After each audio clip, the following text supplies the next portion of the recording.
dia! Começando mais um Despertando com o Dharma. Hoje, dia 29, sexta-feira. Começando com Pietá e Chico César. Bom dia, Isis e Turismo Rural Gaúcho, Lotus Terapia, tudo bem? Como vão? Bebo meu café. Turismo Rural Gaúcho deve ser a Rosana, é isso? Bom dia para todas, todos. Bom dia, Ângela. Esse é o Chico César com a Pietá. Bom dia, Ana Tereza Barreto, tudo bem? Quando é que a gente vai se conhecer de verdade ao vivo, Ana Tereza, Isis do Boc, quem mais aí lá do Rio? Tudo bem, Rosana? Tu também? Eu queria conhecer vocês todas, todos ao vivo e a cores, né? Rosana Simões. Rosana Simões já conheço. Já esteve aqui em casa, inclusive. Bom dia, Carolina. Bom dia, Débora Borges, minha prima. Tudo bem? Sou eu. A Rosana ali diz sou eu. Então tá. Ainda bem que tu sabe que é tu. Eu sei que tu tá falando, mas eu tenho que zoar, né? E é isso aí. Chico César, esse ser disruptivo. Ele deu uma resposta para um seguidor dele que foi impressionante. Mas não vou ler aqui. Como estão todas? Como estão todos? Bom dia, Alcione. Tudo bem? Muito bem. Então vamos lá, vamos para o nosso Dharma, vamos continuar explorando. Tá bacana, né? Falar sobre a Vidya, né? A Vidya é muito legal, a roda da vida é muito legal. Sigamos. Então a gente está aqui, ó. Ó, eu também quero conhecer todos vocês, diz Ana Tereza. Claro, nós temos que nos conhecer, vai ser muito legal. A Infinita Jornada da Consciência, editora Bodh Gaya com Enio Burgos. E aí a gente está na página 281 e a gente está lendo ainda sobre a Vidya. Né, Isis? Temos, ainda a gente vai. Em todos estes casos, a ignorância, vocês têm que torcer, eu estou para fechar, é uma possibilidade pelo menos, né? Vamos ver. Né? Bom dia, Conceição. Pode ser, mas vamos torcer que aconteça, que eu feche um projeto lá em Minas Gerais, de arquitetura, um prédio, um centro médico. E aí, eu fechando, eu vou fazer uma escala ali no Rio, ali, quem sabe? É uma possibilidade, né? Tá no caminho. O que custa o avião descer, né? Desce ali, espera eu encontrar vocês. E aí depois eu faço a baldeação. Bom dia, Rosa. Bom dia, Lucelena. A Rosana se explicou ali. Sim, eu sou do Turismo Rural Gaúcho, eu sei. Então, é uma possibilidade. Então, torçam todo mundo. Ele vai conseguir pegar esse projeto. Tamo aí. Tamo no pátio. Página 281. Em todos estes casos, a gente está falando sobre a Vidya, né? A cegueira. A ignorância representa a incapacidade de discernir as coisas bem assim como são. A falta de lucidez e sanidade ou o desconhecimento do modo como as coisas existem e, sobretudo, a sobreposição de uma ilusão que encobre e obstaculiza a possibilidade de enxergarmos a realidade tal qual é. Devido ao efeito ilusório da ignorância, não percebemos que as projeções da nossa mente são inseparáveis das nossas marcas e registros internos. Bom dia, Márcia. Então quando a gente está apontando, quando a gente diz, lembra, né, quando a gente liga um foco, né, uma lanterna, e a gente aponta e olha e vê alguma coisa, a gente não está vendo aquilo. Preste atenção, isso é muito importante para a gente quebrar com essa ideia de que as coisas são. A gente não está vendo aquilo, a gente está vendo uma semente kármica. Uma semente kármica, uma semente que brotou, uma propensão, um hábito, um padrão que vem de muito tempo, tá?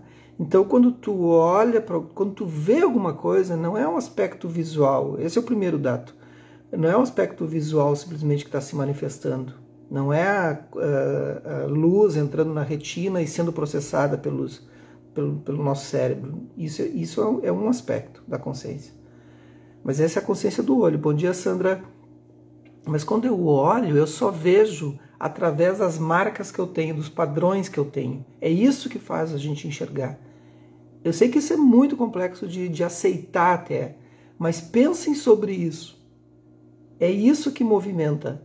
Quando eu estou movimentando e eu paro em determinado objeto, pensamento, ideia, composição para a vida, qualquer coisa que tu está fazendo, não é aquilo que está se manifestando. Porque se aquilo fosse real, por exemplo, tudo aquilo que se manifesta fosse totalmente real, como vai dizer o budismo Mahayana, se fosse todo ele real, seria real para todos os seres, como vai dizer o budismo Yogacara, né? Seria real para todos os seres, mas não é real para todos os seres. Vou dar um exemplo. Esse porta-copo de madeira, ele é, para nós, um objeto que pode servir para várias coisas, né? Mas para um cupim, ele é comida. Mas eu não como isso. Então ele não é real. Ele não é real, ele não tem uma existência que diga que é intrínseca e permanente a ela. Essa substância ela não pode ser real nesse sentido. Real quando ela não tem uma verdade, ela é uma verdade absoluta. Mas não é uma verdade absoluta, ela é relativa. Para mim ele é um porta-copo, é uma coisa que eu posso queimar, posso fazer qualquer coisa. Mas para um cupim é comida, né? Então ela não tem uma verdade absoluta. E isso é muito importante para a gente ver e observar. Porque se eu não entender esse processo, eu vou começar a colocar as coisas todas como tendo realidades absolutas, verdades absolutas. E se eu consigo compreender a realidade ilusória daquele porta-copo, dessa mesa, de qualquer coisa, eu começo a perceber a realidade ilusória também dos meus pensamentos. Sim, é complexo. Não é fácil quebrar. Porém, no entanto, é possível. E todo dia a gente quebra uma coisa e depois surge outra. Entenderam? Quem entendeu, levanta a mão.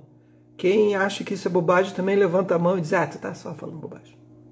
Também não tem problema.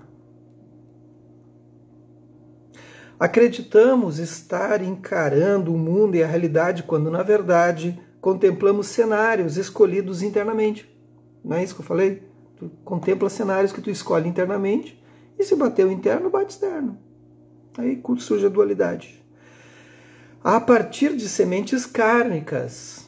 Bom dia, Carla. E, sobretudo, deixamos de ver na própria manifestação dos fenômenos aparentes a imensa mágica com que a mente nos engana e é capaz de gerar uma realidade aparente que é constituída de pura vacuidade e luminosidade. É a capacidade da mente de nos enganar. Então, aqui, luminosidade, bom dia, nega.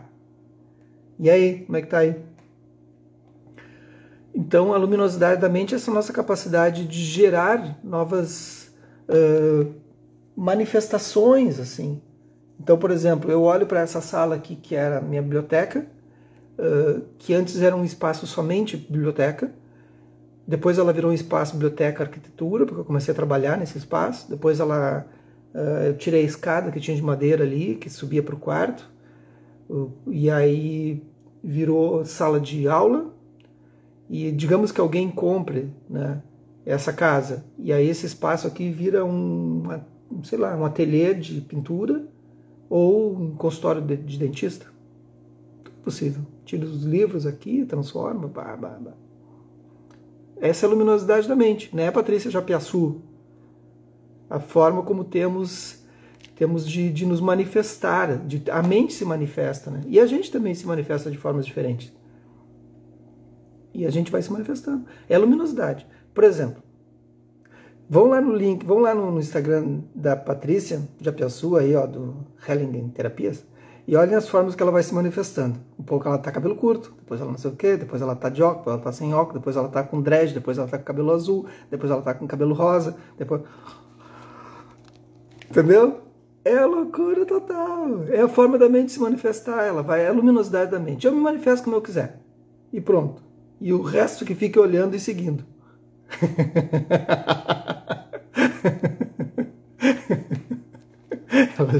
Tu já sabe, né? Sai lá, vem. A nega que adora dizer, Jeff, me erra. Né, nega? Me erra. Eu já, quando eu tá em aula, assim, eu passo os olhos assim, ela já olha e diz, me erra. Tipo, não vem. Nossa, só a nega pra me aguentar mesmo. A nega já faz uns 7, 8 anos que é minha aluna. Somos amigos, naturalmente, mas como aluna. Pensa, é muita vontade. Avatar do Dharma. O sentido dessa ignorância básica, eu tô brincando, mas é para vocês tocarem da luminosidade da mente. Entenderam? Gravem isso. O sentido dessa ignorância básica, a vidya, portanto, não se aplica a alguém iletrado, sem cultura, por exemplo, em relação a alguém douto, absolutamente. O sentido desse primeiro elo é o de sermos iludidos e cegos pelas aparências. Então ele se aplica a todo mundo. Vamos lá. A natureza primordial e Dharmakaya, o corpo de Dharma, o corpo do ensinamento. Bom dia, Kátia e Chris Wolff. Bom dia. A natureza primordial e Dharmakaya. No limite, vamos compreender este primeiro elo como sendo o primeiro sustentáculo necessário para o reconhecimento enganoso, equivocado da mente, que vê as aparências enquanto aparências e se aprisiona nelas, ou seja, não as vê como a pura manifestação luminosa da mente. Em outras palavras, a pergunta que os 12 elos parecem tentar responder seria, provavelmente a seguinte: como a mente, contendo a pura lucidez, a natureza búdica, né, forja o engano, a ilusão e se prende a ele? Essa pergunta aí é matadora. Entenderam? Como a mente, contendo a pura lucidez, forja o engano. Por que ela tendo a pura lucidez, ela mesma forja esse engano? O que acontece? A ilusão e se prende a ele, ao contemplarmos a roda da vida, vemos os seres dominados por suas mentes iludidas e em sofrimento inescapável.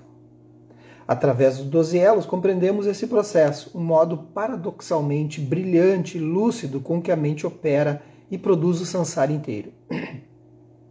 A plena liberdade gera prisão.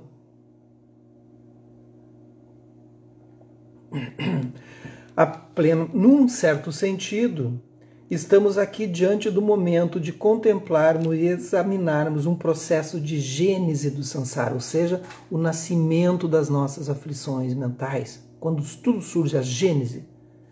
A partir da luminosidade da mente, o samsara é constantemente construído e reconstruído, sem jamais ficar pronto e acabado. Se vocês tiverem perguntas, gente, se eu souber responder, perguntem aí, tá? Ao olharmos para o samsara, com todas as suas manifestações, deveríamos enxergar a natureza luminosa da mente, que subjacentemente, por originação dependente, ilumina todo o samsara e o cria e recria interminavelmente. Então, se uma coisa é, aquilo é. Uma coisa surge, aquilo surge. Neste sentido, samsara e nirvana estão conectados pelo brilho da luminosidade autossurgida da natureza primordial. Eu sei que é um monte de palavras que vocês não vão entender. No princípio, por conseguinte, há a natureza primordial da mente, mas que por sua própria flutuação luminosa produz algo inteiramente novo e genuíno dentro de si mesma. Imagine-se um certo momento em que só havia o Dharmakaya universal, ou a natureza primordial da mente, o qual é autossurgido. Está além da vida e morte, dotado de vacuidade e luminosidade, ou seja, a mente pura e límpida, sem qualquer manifestações de marcas e referenciais. Pensamentos sutis, porém completamente totipotente e lúcida, capaz de todas as valências. Estejamos vivos ou mortos, este brilho primordial, sempre constante, sempre presente, sempre vivo, é o verdadeiro responsável pela luz que acende em nossa mente particular, limitada pelos seus referenciais dentro do sonhar, no bardo da morte, na meditação ou mesmo em toda a múltipla variedade de pensamentos que produzimos em vida vígil. A partir do Dharmakaya universal, manifestam-se todos os fenômenos. A mente pura assemelha-se a um céu sem nuvens. Há apenas amplidão, espaço ilimitado, infinito e primordialmente intocado.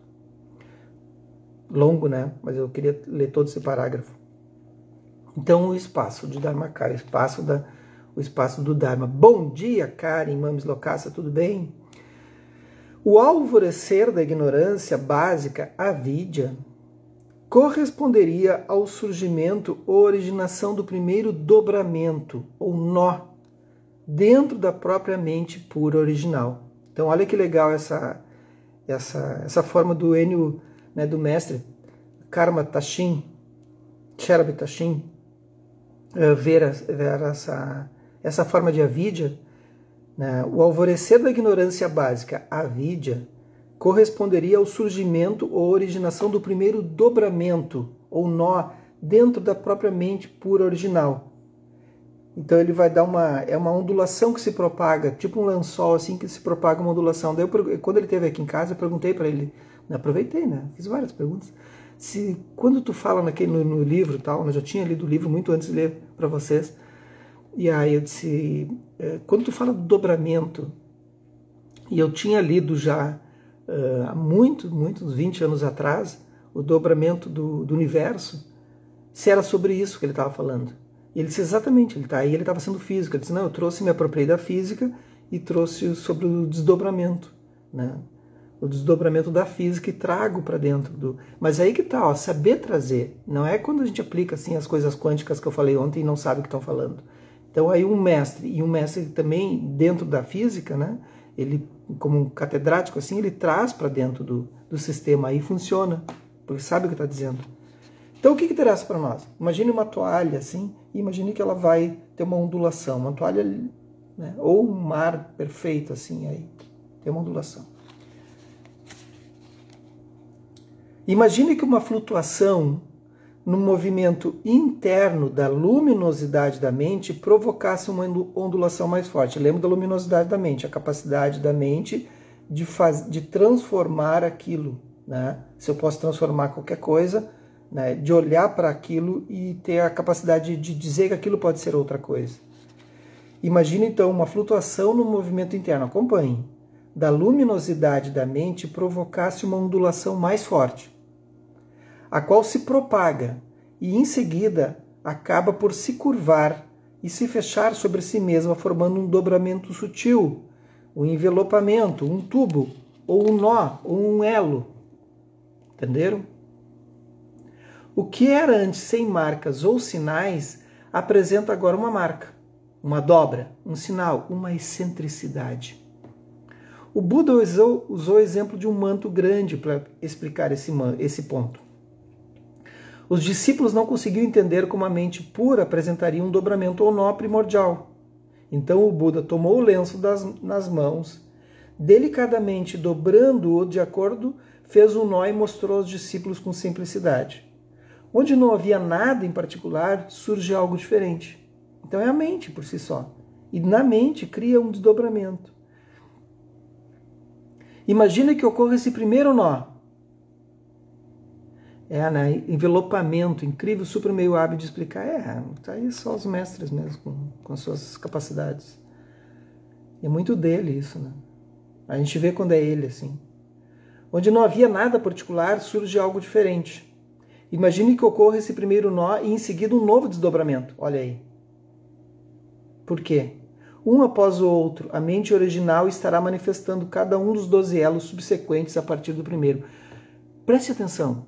Por que acontece? Vamos lá, tentem imaginar por que acontece a cegueira. Vocês já se tocaram?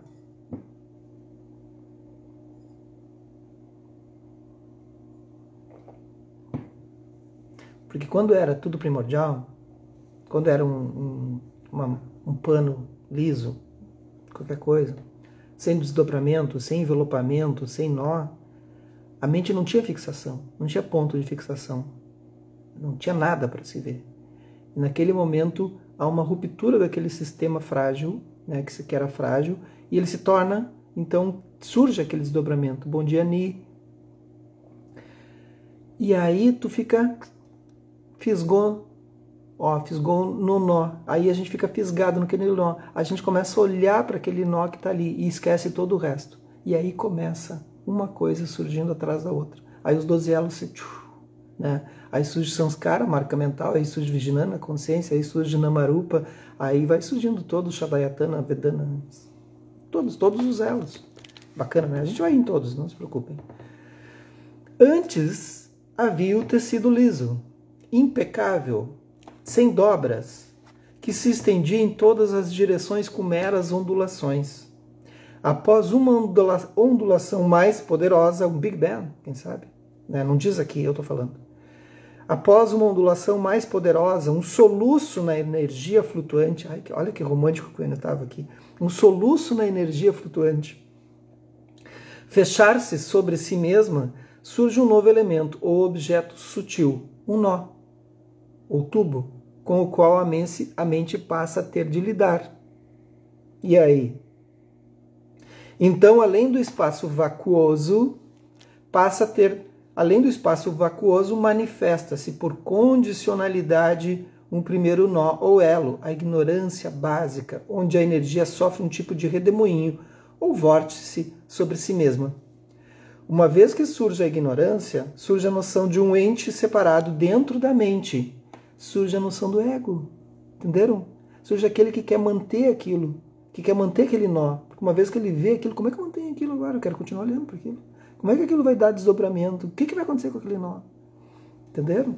Aí vão passando assim para as coisas que a gente olha. Para uma pessoa, aquela pessoa sempre existiu, né? Aí daqui a pouco tu vê alguma coisa nela, assim. Tu vê uma manifestação externa que se projeta externa. E aí começa tudo. Aí tu fica fixo aquilo. Aí tu fica tentando entender aquilo. Vai longe isso. A mente passa a observar a si mesma, pois não há como lidar com aquele novo ente que se encontra ali. A mente sujeito observa a mente objeto. Olha que massa.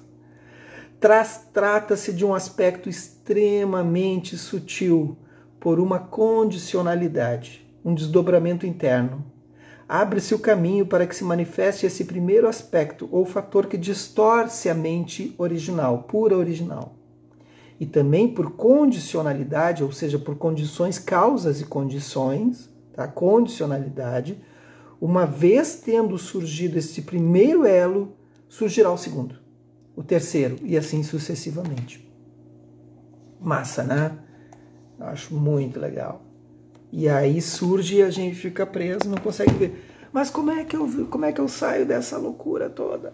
Eu parei porque amanhã a gente entra num outro subtítulo, que é princípio dual e ilusão da separatividade. Então não adianta, vamos devagar. Bom dia, Rosenilda. Não adianta pressar muito em Avidya, porque se não entender a Avidya, não vai entender todos os outros elos. Bom dia, Castro. Tem que entender a Avidya. Então, o que vocês acharam dessa projeção? Primeiro momento que surge, de não precisa ir muito longe, pode ir vendo qualquer coisa que vocês estão passando na vida hoje. Quando surge uma paixão, quando surge uma dúvida, quando surge uma tristeza, há um desdobramento. Aquele lençol que estava puro, imaculado, liso, perfeito, é feito um nó nele. E esse nó vai surgindo outras coisas. Ok? Ficou claro para vocês? Vamos fazer uma prática?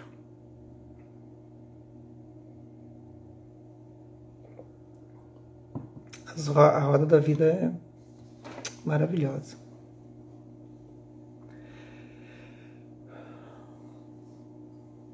Faça uma inspiração profunda pelas narinas e soltem pela boca num suspiro.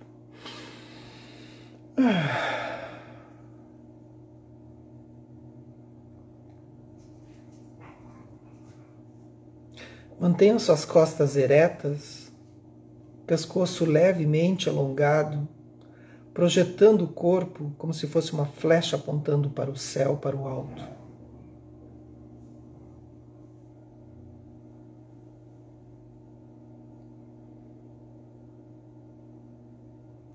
Sustentem o seu corpo nesse momento, mas sem rigidez.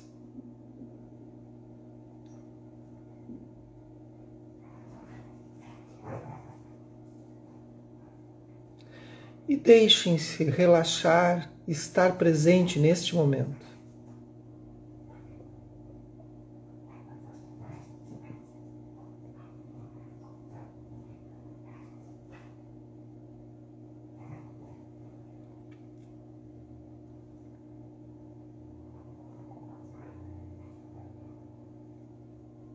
Tragam a sua atenção para o seu corpo e descontraiam absolutamente o seu abdômen.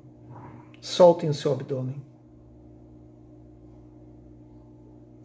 E imediatamente ao soltar o seu abdômen e a sua lombar, comecem a se ver respirando. Inspirando naturalmente, quando o ar entra e quando o ar sai, observem.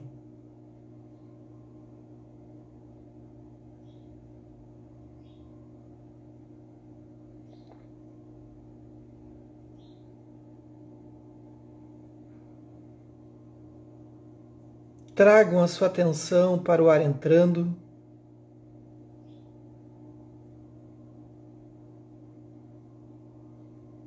o ar saindo,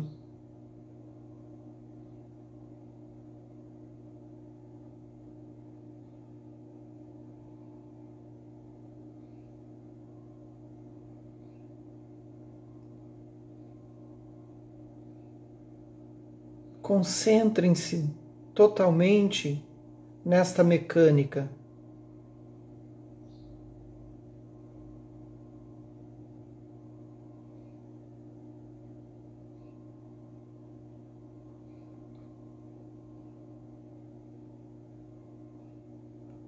Observem o ar entrando e saindo. E ao mesmo tempo comecem a observar a sua mente quando ela se distrai e gera o primeiro desdobramento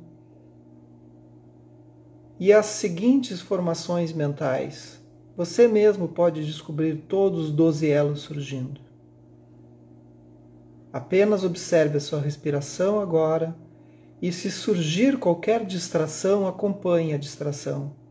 E você verá surgir a ignorância, o desejo, o apego, a aversão, tudo através de uma simples distração. Continue observando a sua respiração e deixe que isso naturalmente surja. Quando se der conta, volte a observar a respiração.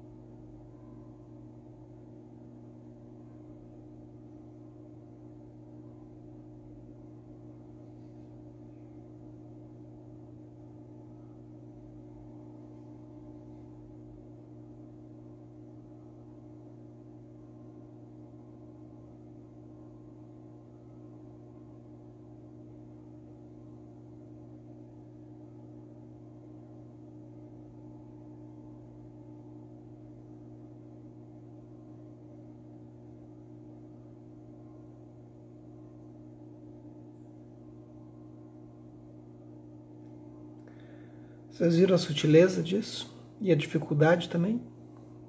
Isso requer prática.